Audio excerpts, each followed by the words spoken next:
حضرت ابن عباس رضی اللہ تعالی عنہ فرماتے ہیں کہ سرکار دو عالم صلی اللہ علیہ وسلم نے شب معراج میں دیکھا کہ ایک قوم مردار اور مرے ہوئے جانور کھا رہی ہے۔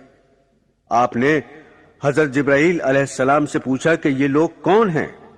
انہوں نے جواب دیا، یہ وہ لوگ ہیں جو لوگوں کا گوشت کھاتے تھے، یعنی لوگوں کی غیبت کرتے تھے۔ معزز خواتین و حضرات، اس غیبت سے ملتا جلتا ایک گناہ اور ہے جو اتنا ہی سنگین ہے بلکہ اس سے بھی زیادہ سنگین، اور وہ ہے چغلی کرنا۔ چغلی کی حقیقت یہ ہے کہ تم کسی کے سامنے کسی کی برائی بیان کرو، اور وہ برائی اس لیے بیان کرو تاکہ دونوں میں لڑائی ہو جائے، بدگمانی اور نا اتفاقی پیدا ہو جائے۔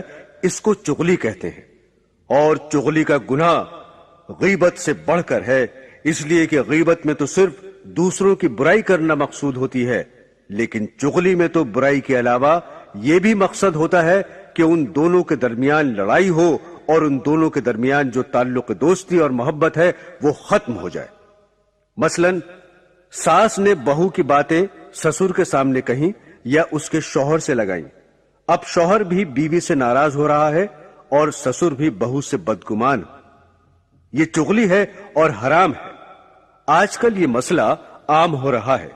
گھر کے جتنے لوگ ہیں وہ ایک دوسرے سے کٹے ہوئے ہیں، اس لیے کہ ہر ایک اس چغلی کی مصیبت میں پھنسا ہوا ہے، جس کی وجہ سے گھر کا نظام درم برم ہو گیا ہے، گھر کا سکون غارت ہو گیا ہے، اور آخرت میں بھی اس پر بڑا عذاب اور وبال ہے۔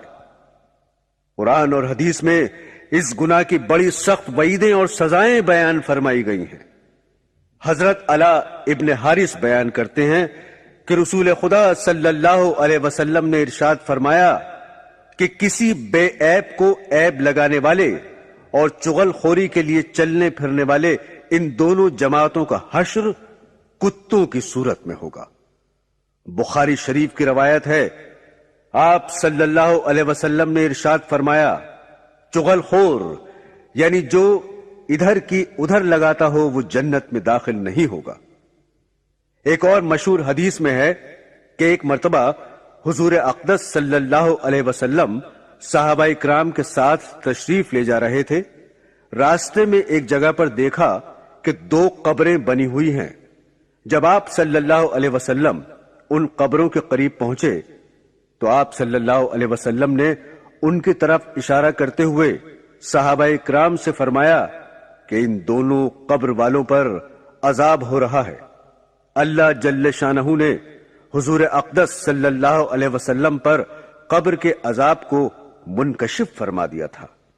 پھر آپ نے صحابہ کرام سے پوچھا کہ تمہیں معلوم ہے کہ ان دونوں کو کس وجہ سے عذاب ہو رہا ہے؟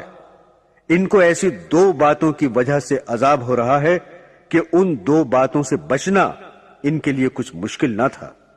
اگر یہ لوگ چاہتے تو آسانی سے بچ سکتے تھے، لیکن یہ بچے نہیں، اس کی وجہ سے یہ عذاب ہو رہا ہے۔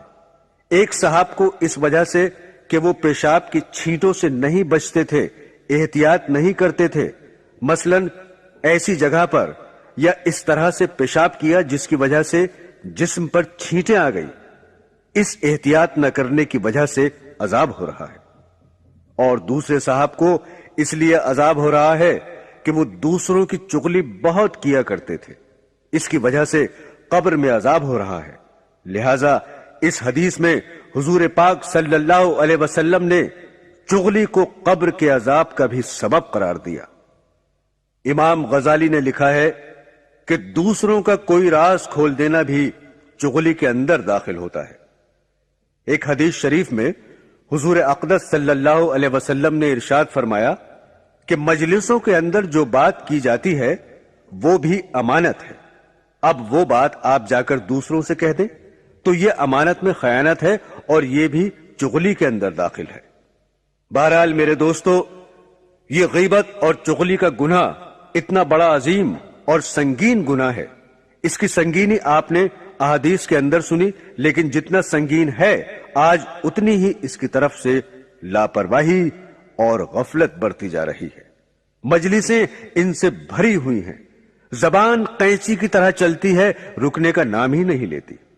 خدا کے لیے اس کو لگام دو اور اس کو قابو میں رکھو اور اس کو اللہ اور اللہ کے رسول کے حکم کے مطابق چلاؤ، ورنہ اس کا انجام یہ ہے کہ اس کی وجہ سے گھر کے گھر تباہ ہو رہے ہیں، آپس میں نا اتفاقیاں ہو رہی ہیں، فتنے، فساد، دشمنی، خدا جانے کتنی خرابیوں کا ذریعہ ہے، اور آخرت میں تو جو عذاب اس کی وجہ سے ہونے والا ہے وہ تو اپنی جگہ ہے ہی۔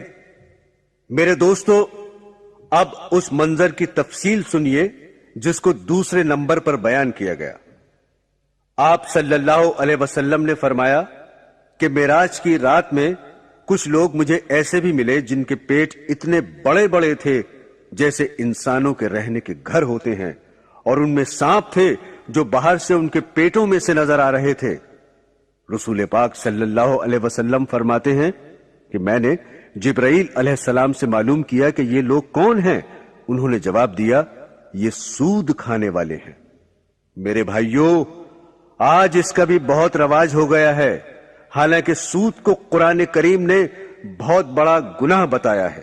چنانچہ فرمایا کہ اے ایمان والو، اللہ سے ڈرو اور سود کا جو حصہ بھی رہ گیا ہو اس کو چھوڑ دو۔ اگر تمہارے اندر ایمان ہے، اگر تم سود کو نہیں چھوڑو گے، یعنی سود کے معاملات کرتے رہو گے، تو اللہ اور اس کے رسول کی طرف سے اعلان جنگ سن لو، یعنی ان کے لیے اللہ کی طرف سے لڑائی کا اعلان ہے۔ یہ اعلان جنگ اللہ تعالی کی طرف سے کسی بھی اور گناہ پر نہیں کیا گیا۔ چنانچہ جو لوگ شراب پیتے ہیں ان کے بارے میں بھی یہ اعلان نہیں، جو خنزیر کھاتے ہیں ان کے بارے میں یہ اعلان نہیں، لیکن سود کے بارے میں فرمایا کہ جو لوگ سود کے معاملات کو نہیں چھوڑتے ان کے لیے اللہ اور اس کے رسول کی طرف سے جنگ کا اعلان ہے۔ اس کے بارے میں باقی حدیث سننے سے پہلے یہ سن لیجئے کہ سود کہتے کس کو ہے۔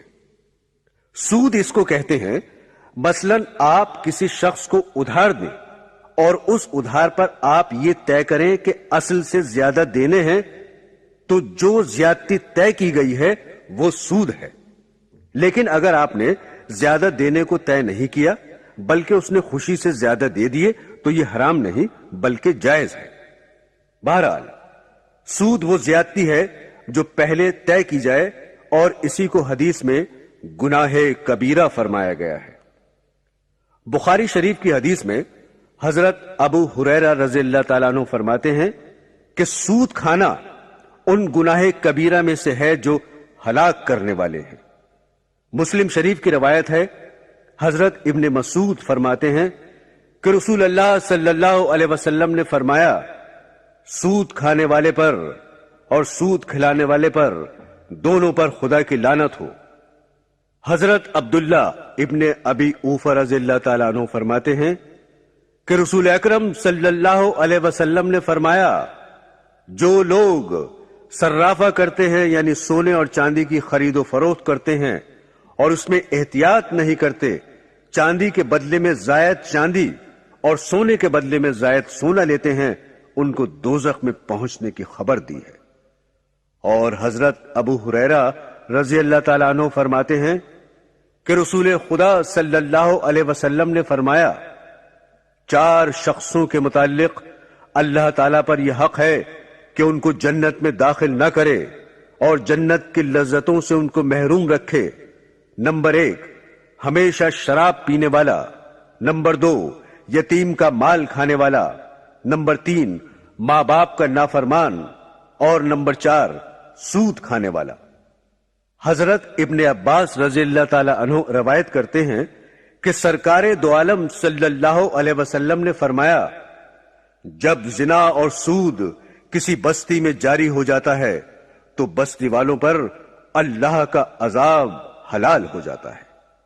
مسلم شریف کی روایت ہے، حضرت جابر رضی اللہ تعالیٰ عنہ فرماتے ہیں کہ حضور صلی اللہ علیہ وسلم نے ارشاد فرمایا، سود کھانے والے، سود کھلانے والے، کاتب اور گواہ سب برابر ہیں، خدا سب پر لعنت کرے۔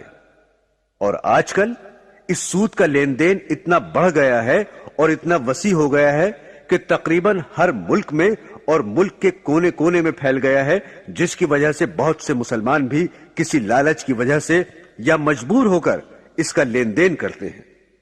لیکن مسلمان یاد رکھیں کہ اس ہمہ گیری کا مطلب یہ نہیں کہ مسلمان اس مجبوری کا سہارا لے کر اتنی بڑی لعنت سے بے پرواہ ہو جائیں اور ان کے دلوں میں ذرہ برابر بھی کھٹک پیدا نہ ہو کہ وہ کتنی بڑی حرام چیز میں مبتلا ہیں۔ البتہ بینک میں اپنی رقم یا امانت رکھنا حفاظت کے لیے، صرف مقصد حفاظت ہو نہ کہ سود لینا، تو اس کو علماء نے جائز کہا ہے۔ لیکن بینکوں میں رکھی ہوئی رقم پر جو سود ملتا ہے اس کا کھانا حرام ہے۔ سود کو بینک میں سے تو نکال لیا جائے، وہاں نہ چھوڑا جائے، اور وہاں سے نکال کر غریب لوگوں میں بغیر ثواب کی نیت کے تقسیم کر دینا چاہیے۔ اگر اس کو اپنے خرچے میں لائیں گے تو بربادی کا سبب ہوگا۔ حضرت ابن مسعود فرماتے ہیں کہ رسول کریم صلی اللہ علیہ وسلم نے فرمایا، سود سے حاصل ہونے والا مال خواہ کتنا ہی زیادہ ہو، آخر کار اس میں کمی یعنی بے برکتی آ جاتی ہے۔ تفسیر ابن کثیر میں ہے، حضرت ابن عباس رضی اللہ تعالیٰ عنہ فرماتے ہیں کہ سود خور سے قیامت کے دن کہا جائے گا کہ اپنے ہتھیار لے لے اور خدا سے لڑنے کے لیے تیار ہو جا۔ آپ صلی اللہ علیہ وسلم فرماتے ہیں کہ امام وقت پر فرض ہے کہ سود خور لوگ جو اسے نہ چھوڑیں ان سے توبہ کرائے، اور اگر نہ کریں تو ان کی گردن مار دے۔ علماء یہ بھی کہتے ہیں کہ سود کھانے والے کے حق میں اتنی سخت وعیدیں اور اتنی شدید و غضبناک تنبیہ کا سبب یہ بھی ہے کہ سود کے بارے میں لوگ اعتقادی گمراہی میں مبتلا ہو جاتے ہیں کہ لوگ اس کو حرام ہی نہیں سمجھتے۔ ان کے ذہن اور دل و دماغ پر گناہوں کی اتنی ظلمت چھائی ہوئی ہوتی ہے کہ سود کو حلال سمجھتے ہیں۔ مال و دولت کی محبت میں اتنے مست ہوتے ہیں کہ سب کچھ مال و دولت ہی کو سمجھتے ہیں، جس کی وجہ سے سود کو حلال